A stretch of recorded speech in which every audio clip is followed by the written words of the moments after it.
नमस्कार मुलांनो, आज आपण तुमच्या मराठी सुलभ भारती इयत्ता 4थी या पाठ्यपुस्तकातील एक कविता शिकणार आहोत. कवितेचे नाव आहे गाऱ्या गाऱ्या भिंगोऱ्या. मुलांनो, आधी आपण कविता वाचून घेऊयात आणि मग त्याचा अर्थ जाणून घेऊयात. टप टप टप टप पडती गारा, पट पट पट पट वेचू साऱ्या, पकडून धरता वितळून गेल्या गाऱ्या गाऱ्या भिंगोऱ्या, गाऱ्या गाऱ्या भिंगोऱ्या, गाऱ्या गाऱ्या भिंगोऱ्या. गड गड गड गड मेघ गरजती, चम चम चम चम विजा चमकती, थुई थुई थुई थुई मोर नाचती, गाऱ्या गाऱ्या भिंगोऱ्या, गाऱ्या गाऱ्या भिंगोऱ्या, गाऱ्या गाऱ्या भिंगोऱ्या. थड थड थड थड थंडी वाजते, हाक आईची ऐकू येते, घरात जाऊनी स्वच्छ होऊया, गाऱ्या गाऱ्या भिंगोऱ्या, गाऱ्या गाऱ्या भिंगोऱ्या, गाऱ्या गाऱ्या भिंगोऱ्या. मुलांनो, ही कविता पावसाळ्याबद्दल आहे. पावसाळ्यात निसर्ग अगदी हिरवागार सुंदर दिसत असतो. तुम्हाला पावसाळा हा ऋतू आवडतो ना? नक्कीच आवडत असणार. कडक उन्हाळ्यानंतर येणारा ऋतू म्हणजे सीझन हा रेनी सीझन असतो. मुलांनो, पहिल्या पावसात भिजण्यासाठी तुम्ही तुमच्या आईकडे नक्कीच हट्ट केला असेल. पाऊस पडून छोटे छोटे डबके तयार झाले की तुम्ही कागदाची होडी करून त्या पाण्यात सोडलीही असेल. मित्रमैत्रिणींबरोबर पावसात भिजण्याची, खेळण्याची मजा काही निराळीच, हो ना? मुलांनो, जसे तुम्हाला पावसात खेळायला, भिजायला आवडते, तसेच मोरालाही पाऊस पडला की आनंद होतो.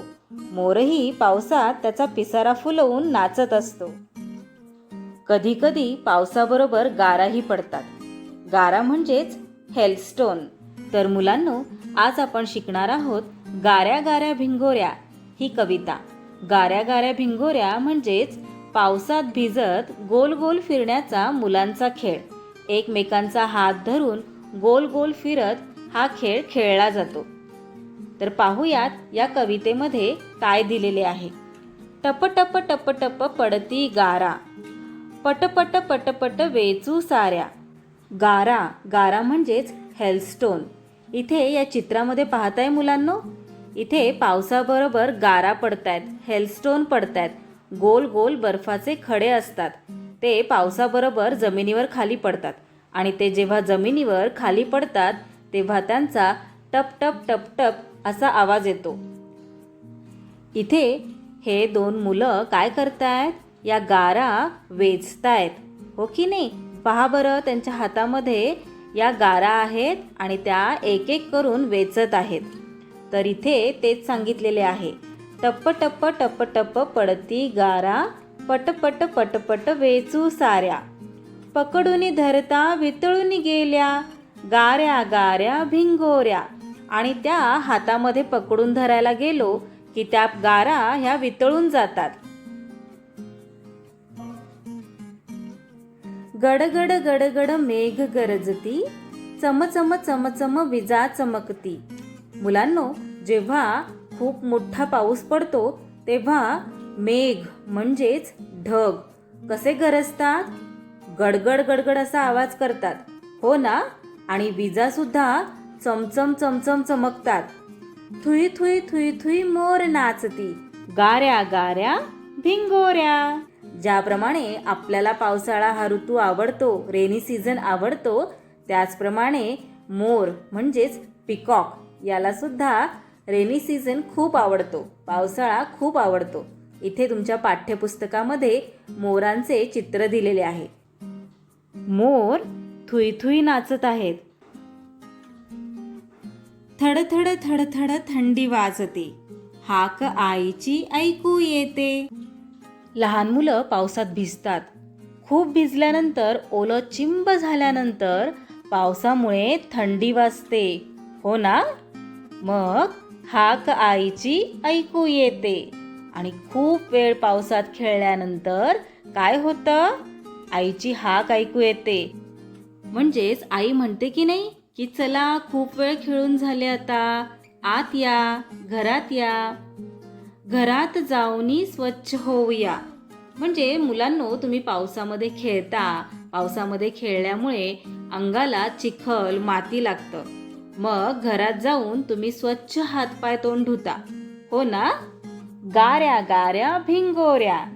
तर मुलांनो, अशी ही आपली छानशी कविता. आवडली ना? नक्कीच आवडली असणार. चला तर मग मुलांनो, आता आपण या कवितेतील काही शब्दांचा अर्थ जाणून घेऊया. गारा म्हणजेच हेलस्टोन, मेघ म्हणजे क्लाउड्स, वितळणे म्हणजे टू मेल्ट, मोर म्हणजेच पीकॉक, स्वच्छ होणे म्हणजे टू गेट क्लीन, धरणे म्हणजे होल्ड, पकडणे म्हणजेच टू कॅच, थंडी म्हणजे कोल्ड, सारे म्हणजेच ऑल, वेचणे म्हणजेच to pick up one by one, एक एक करून वेचणे, गरजणे म्हणजेच रंबलिंग ऑफ क्लाउड्स, वीज चमकणे म्हणजे फ्लॅश ऑफ लाइटनिंग, हाक अ शाउट और अ कॉल. प्रश्न पहिला, रिकाम्या जागा भरा. 1. टप टप टप टप पडती, टप टप टप टप पडती गारा. 2. चम चम चम चम टिंब टिंब चमकती, चम चम चम चम विजा चमकती. 3. टिंब टिंब जाऊनी स्वच्छ होऊया, घरात जाऊनी स्वच्छ होऊया. 4. पकडूनी धरता टिंब टिंब गेल्या, पकडूनी धरता वितळूनी गेल्या. प्रश्न दुसरा, एका वाक्यात उत्तरे लिहा. 1. गाऱ्या गाऱ्या भिंगोऱ्या ही कविता कशाबद्दल आहे? उत्तर, गाऱ्या गाऱ्या भिंगोऱ्या ही कविता पावसाबद्दल आहे. 2. मुले काय वेचत आहेत? उत्तर, मुले गारा वेचत आहेत. 3. कोणाची हाक ऐकू आली? उत्तर, आईची हाक ऐकू आली. प्रश्न तिसरा, कोण ते लिहा. 1. टपटप पडणाऱ्या गारा. 2. गडगड गरजणारे मेघ. 3. थुई थुई नाचणारे मोर. 4. चमचम चमकणारी वीज. 5. थडथड वाजणारी थंडी. प्रश्न चौथा, शेवटची अक्षरे जुळणारे कवितेतील शब्द लिहा. मुलांनो, आपल्या या कवितेमध्ये काही शब्द असे आहेत की ज्यांचे शेवटचे अक्षर जुळते. पाहूयात ते शब्द कोणते आहेत. 1. गाऱ्या, भिंगोऱ्या. आता इथे पाहिलं, इथे गाऱ्या शेवटचं अक्षर रॅ आहे आणि भिंगोऱ्या यामध्ये सुद्धा शेवटचे अक्षर रॅ आहे. 2. गरजती, चमकती. 3. वितळुनी, जाऊनी. 4. पकडुनी, वितळुनी. 5. वाजते, येते. प्रश्न 5वा, टपटप, गडगड यांसारखे नादमयी शब्द या कवितेत आले आहेत. असे आणखी शब्द लिहा. मुलांनो, पाहूयात आता या कवितेमध्ये असे नादमय आणखी कोणते शब्द आहेत. पटपट पटपट, chamcham chamcham, थडथड थडथड, Thuy Thuy Thuy Thuy, गडगड गडगड, गाऱ्या गाऱ्या. प्रश्न 6वा, समानार्थी शब्द लिहा. 1. मोर. मोरासाठी समानार्थी शब्द आहे मयूर. 2. मेघ. मेघ म्हणजेच ढग. आई. आईसाठी समानार्थी शब्द आहे माता.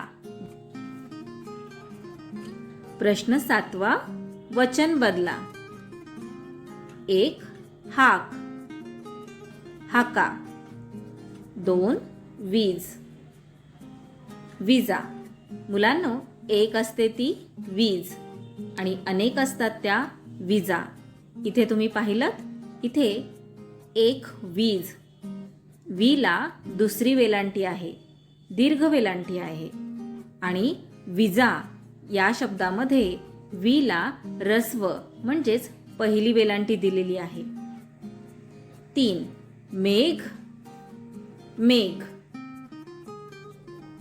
चला तर मग मुलांनो, आपण पुन्हा भेटूयात अशाच नवनवीन कविता, गाणे, गोष्टी आणि पाठांसोबत. धन्यवाद.